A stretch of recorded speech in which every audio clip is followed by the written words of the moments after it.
hoy estamos hablando del aporte de la mujer en el desarrollo del Perú. Ahora sí, llegamos al día de hoy, a la actualidad. ¿Cuál creen que es el aporte de la mujer justamente en el desarrollo de nuestro país?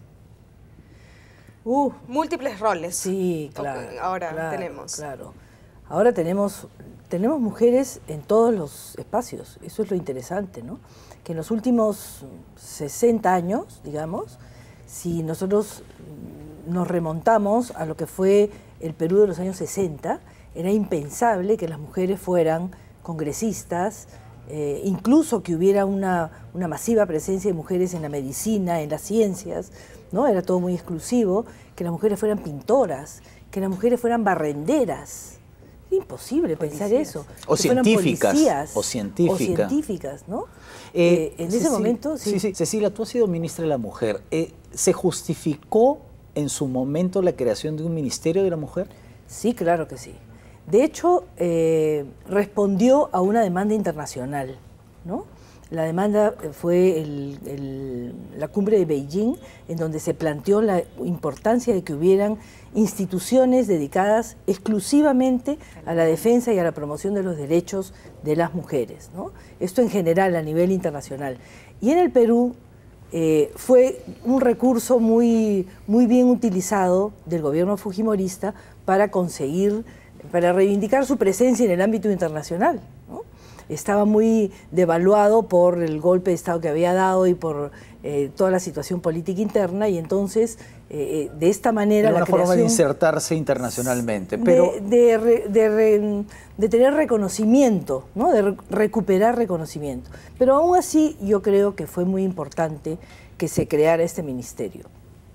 Después fue muy mal utilizado porque fue justamente concebido como la caja chica de la reelección, ¿no? Muchos de los programas del ministerio se dedicaron al asistencialismo puro y a entregar, fueron utilizados, ustedes se acuerdan de Vara Ochoa, eran muy jovencitos en ese momento, pero el ministro en ese momento del PRONA, por ejemplo, y de los programas asistenciales, se dedicaron a entregar como fuera polos, llaveros, regalos, todo tipo de regalos para conseguir la adhesión de las mujeres pobres. A pesar, ¿no?, del Ministerio de la Mujer, por ejemplo, vemos que en la política representativa, digamos, en la política oficial, en el Congreso, por ejemplo, el porcentaje de la mujer todavía sigue siendo bastante reducido. A pesar de las cuotas, A pesar de las cuotas. Hoy día, en ese momento, por ejemplo, no tenemos un gabinete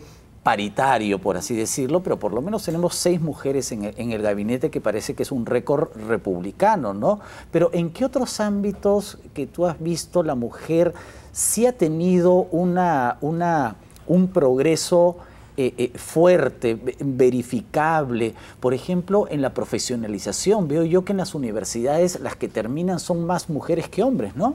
Mira, las que se gradúan. Las que se gradúan. Terminan siendo, en ese momento, el dato es que son más mujeres que hombres. Pero yo creo que podríamos ir un poquito más atrás. En los años 80 comienza a sentirse la crisis económica. Y esta crisis encuentra a muchas mujeres que fueron las migrantes de los 60 en los barrios populares, metidas en sus casas y casi como soñando ser las reinas de su hogar. Pero la crisis lleva a poner en situación en crítica el modelo del hombre proveedor y de la mujer ama de casa.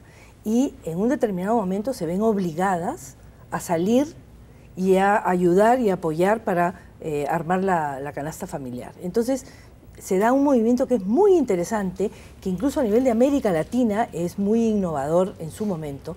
Desde el 79 en adelante se forman los comedores populares, los clubes de madres, y luego a partir del 83 en adelante los comités de vaso de leche. Y las mujeres lo que aprenden ahí es a ser ciudadanas, ¿no? Más que a generar un ingreso familiar o a complementar el ingreso familiar que los hombres proveedores dejan de aportar. Lo que aprenden es a ser ciudadanas, a relacionarse con las autoridades, a tener un reconocimiento, a ampliar su espacio, e incluso al organizarse de esta manera liberan tiempo doméstico y comienzan a salir. Pero, y esta salida es clave para desarrollarse y aportar además al desarrollo de Pero, ojo, de su Cecilia, familia, un ¿no? apunte a lo que tú estás diciendo es, por ejemplo, la participación importante de la mujer en la formación de las microempresas, que sobre todo tienen pues una organización familiar. Entonces, por ejemplo, ahí la presencia de la mujer también ha sido muy importante para desarrollar, por ejemplo, este sector de la economía y que muchas veces también tiene que ver con la economía informal. Acá tengo un dato que dice que 100.000 mujeres participan como socias activas en más de 4.500 comedores populares. Mira, incluso yo podría decirte que son 400.000 las mujeres que están organizadas ahora. Esto a nivel de Lima metropolitana. Es amplísimo el número de mujeres que están participando en comedores y que tienen entonces la posibilidad, primero, de liberar tiempo y de hacer otro tipo de labores. O sea, han entrado al mundo laboral y, por otro lado, están capacitadas como ciudadanas para exigir sus derechos. Hay diferentes maneras de aprovechar su tiempo a partir de los comedores. Yo creo que es muy interesante el fenómeno que se ha dado y quizá ahora, digamos que ya sea momento para pensar de qué manera convertir estos núcleos de emprendedurismo femenino en más pequeñas empresas, etcétera, ¿no? Creo que el modelo de los 70 y de los 80 ya va modificándose hacia una presencia mucho más cercana a la microempresa, claro, que a la producción asistencial, ¿no? Sí, escuchaba y estaba pensando en las organizaciones de base que empiezan, como se señala, para ser una especie de colchón frente a la crisis tremenda de fines de los 80, llega un momento en que también influye la relación que tuvieron con un movimiento feminista muy potente en los años 90, pero de ese tema de solamente la comida de su comunidad, se hizo, digamos, incluyeron en su agenda un montón de otros temas, desde su formación como mujeres ciudadanas, como se ha señalado, ¿no? Y luego todo un liderazgo, una visión sobre las relaciones de género, qué es la mujer en la sociedad, participación política, ¿no? Y el tema de la violencia. Entonces fue un espacio, ¿no? Las Ahora, organizaciones de base, de un crecimiento de estas mujeres líderes que fue mucho más allá de lo que primero se pensó, que era solamente lo alimentario, ¿no? Esto es de idas y vueltas, ¿no? No es un progreso lineal, digamos. No es que la mujer sale a la calle y comienza a partir de ahí a estudiar, a trabajar, a desarrollarse políticamente, no. A producir. Hay momentos en los que se ensancha el espacio de la presencia de las mujeres y otros momentos en los que se repliega, ¿no? Por ejemplo, en los primeros años de los 90, con la tremenda hiperinflación que tiene el Perú, que vivimos en el Perú, que genera tanta zozobra, los comedores populares efectivamente fueron el colchón social del cual el Estado, tomó para paliar un poco la crisis, ¿no? Esto hizo que, de hecho, que los comedores retrocedieran como espacios de formación, porque se masificó de tal forma que lo único que había que hacer era cocinar y cocinar y cocinar. Y por lo tanto todo este esquema de formación, de capacitación, de aprendizajes, se redujo al acto más elemental de la cocina, ¿no?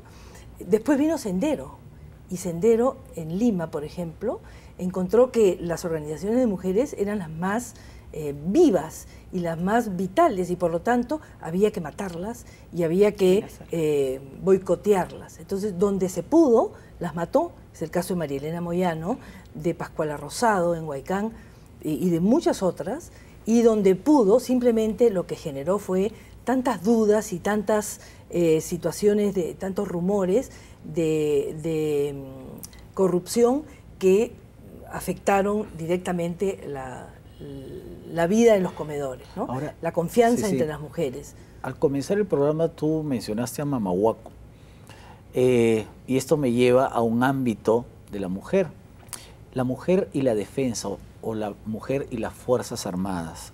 Los peruanos vimos en los años 80 a las primeras mujeres policías, pero también en el ejército, la marina, empezaron a entrar mujeres, pero ahí yo creo que el avance es demasiado lento, ¿no? Yo también tengo la impresión. Mira, en el caso de la policía, que es una fuerza civil, cívica, claro, ¿no? De hecho, la mujer está cada vez cumpliendo roles más importantes, y además con mucho reconocimiento, ¿no? Yo creo que al principio esta idea de la mujer más honesta se visualizaba en la mujer policía que no ponía papeletas. Pero mucha gente decía, esperemos a ver qué pasa de aquí a 10 años, cuando las mujeres entiendan de qué manera el soborno es una forma de mejorar sus salarios, etcétera, ¿no? Han pasado más de 10 años y todavía seguimos teniendo de manera muy emblemática el rol de la mujer policía. Claro, es que dentro de la policía la mujer puede tener muchas labores asistenciales, pero ya en las Fuerzas Armadas, en las preparadas para la guerra, ahí sí están todavía muy rezagadas. No son necesariamente asistenciales las funciones de las mujeres, ¿eh? Yo creo que en la policía, digamos que hay que matizar también eso. Creo que van ampliando sus roles. Fíjate, yo creo que estamos voluntariamente rezagadas en todo caso, ¿no? Esta capitana que mataron era una aviadora, ¿no? Una aviadora, la que mataron hace muy poco en la selva, en el Braem, ¿no? Entonces, sí tenemos eso, pero es verdad lo que tú dices, que va avanzando lentamente. Y en el caso de las Fuerzas Armadas, habría que seguir presionando para que efectivamente se amplíen los espacios para las mujeres, ¿no? De hecho, como decía, esto no es un proceso lineal, sino más bien avances y retrocesos, ¿no? En el caso, por ejemplo, del gabinete, cuando yo estuve en el Ministerio de la Mujer, yo era la única mujer. Y ahora tenemos 6 mujeres y digamos que cada vez hay más conciencia de la importancia de que hayan más mujeres. No es solamente cuánto se logra concretar, sino también cuánto en la mentalidad de los peruanos y de las peruanas va apareciendo cada vez más la urgencia de decir, no, aquí faltan mujeres, nos estamos olvidando. Si todavía probablemente no tenemos los nombres y el despliegue de mujeres destacadas, nos falta esa parte, pero cada vez hay más clara conciencia de es importante que haya mujeres, es importante celebrar el Día de la No Violencia contra la Mujer, es importante celebrar el Día de la Niña Rural, que lo estamos, de la educación rural, que lo estamos celebrando hoy. Es importante, y así se van avanzando. Sensibilizando. Exactamente, en conciencia y en temas emblemáticos sobre la importancia de reconocer los derechos de las mujeres como ciudadanas, ¿no? Claro. Bueno, lamentablemente el programa ha terminado. ¿Quieres cerrar con alguna idea, Margarita? Bueno, solamente quería decir que por un lado se ve como natural, se naturaliza la presencia de la mujer en el espacio público, que ha costado tanto, y por otro lado también seguir pensando en que son espacios que tienen que transformarse un poco para reacomodarse un poco para que la mujer pueda seguir siendo, digamos, entre con sus características, por ejemplo, pienso en el ejército, etcétera, de la maternidad, ¿no? La maternidad, en fin, el tema del cuerpo, la relación con sus colegas, cómo se... Entonces, tienen también el espacio público que irse transformando, que ser un espacio de análisis para ver cómo cambia para que todas las personas de la sociedad puedan participar. Bueno, muchísimas gracias por habernos acompañado, ha sido un gusto tenerlas. Recordarles que estamos en la Semana de Inclusión Social, entren a la página de MIDIS para enterarse de todas las actividades que hay. Esta Semana de Inclusión Social está dedicada a la mujer justamente y en nuestro papel como socias del desarrollo en nuestro país. Así que infórmense y vayan. Nos vemos. Chao.